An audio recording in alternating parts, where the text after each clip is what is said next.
Another story. I had three guys walk up to me and this one lady while I was there, and one of the guys says, "Oh, you're the principal?" I said, "Yeah." He says, "I think I'm going to tell you about a fight we had here." And I'm like, "Okay." And the wife flushes. She turns red, and she's like, "No, do not tell him about the fight." And the other guys are like, "Yeah, tell him about the fight." I'm like, "Okay, all right, tell me about the fight."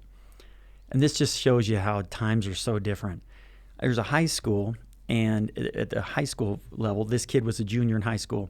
He's on an Appleton football team they had at the time. They were actually the mascots. They had the Centaurs.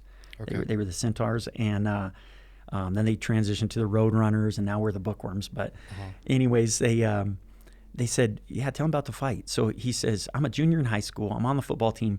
I beat out one of my teacher's kids for this tight end position." He said, "I beat him out for the position. The kid ends up, or the dad is really angry at me.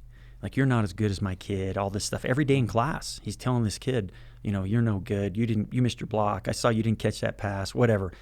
And the kid's just like, he graded on me. He goes, "So I finally started being disrespectful back to my teacher." He goes, "That was a big deal back then, Oh, yeah. He started saying, "Well, your kid's not that good." And, I beat him out fair and square and just talking back. And he says, finally, the guy hands him a paper and says, "You didn't do very good." And he says, "Yeah, well, I'm definitely better than your kid." And this guy says, "You know what? You want to make something of it?"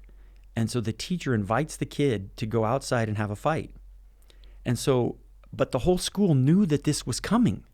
So the whole school leaves. The entire school goes out into the parking lot, and they make this big, ginormous ring of, hundreds of kids. And all the teachers are there, and the principal, and everybody's standing there watching this. And this guy performs his fight for me in front of me, thinking back 40 years, or 80 years. And he's like, "So I'm giving him the business. He goes, "I knocked down the teacher." And he goes, "But it's Marcus of Queensbury rules, so I let him back up.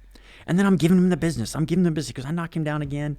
He said, so the guy gets up, and he's had enough. He goes, so the teacher runs through the crowd, gets on his motorbike.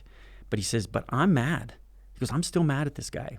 And so I look around, and this motorbike's trying to weave its way through all the people going about 5 miles an hour. And he goes, I grab a rake that's sitting there, the gardener left, and I stick it in his spokes. Oh. And he goes, the bike goes over, flips over. And he goes, it was funny he goes, I never got in trouble. The principal walked over, picked up the teacher, said, "Hey, Mr. Smith, I'll take your class for the rest of the day. Why don't you go home and clean up?"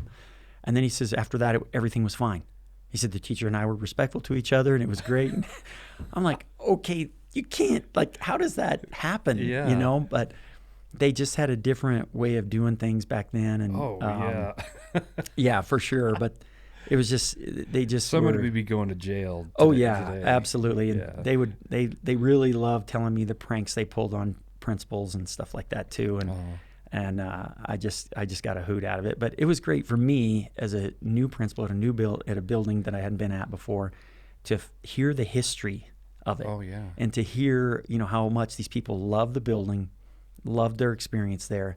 And even today, I still have people that will show up at our building to take pictures or to do things because they're just walking down memory lane.